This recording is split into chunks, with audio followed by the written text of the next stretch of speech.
یګدم بدی وطن ګام په ګام د ښکلا ستوري د امن پرنجو بد کړم دواړې سترګې تورې د اسمان د شنو اوبو بدې په وچه. د ریاست الوزرا اقتصادي مرستیال ملا عبدالغني برادر اخوند د اهل تشیع له علماو او مشرانو سره ولیدل. په دغه ناسته کې عطاالله صادق شغاسي او سید حسن فاضلزاده د نورو په استازیتوب خبرې وکړې. ښاغلي فاضلزاده زیاته کړه موږ تل د اسلامي امارت ملاتړ کړی او کوو یې. د یو شمېر هغو کړیو ټولې کړنې او هڅې ناوړه بولو چې د اوسني اسلامي نظام د کمزوري کولو لپاره یې ترسره کوي. نوموړي اسلامي امارت په افغانستان کې د میشتو قومونو ترمنځ د اتحاد او یووالي اصلي هسته یاده کړه.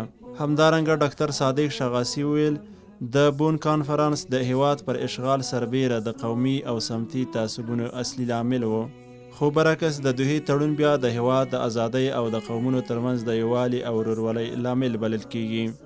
نوموړي زیاته کړه پخواني قومي ټیکهداران او هغه استخباراتي کړۍ اوس ختمې شوي دي چې د ولسونو په ویشلو کې خپلې ګټې خوندي کړې وې. په پای کې د ریاست الوزرا اقتصادي مرستیال ملا عبدالغني برادر اخوند دغو مشرانو ته د ښه راغلاست پر مهال وویل افغانستان د ټولو افغانانو کور دی او آبادول یې هم د ټولو افغانانو ګډ مسؤلیت دی.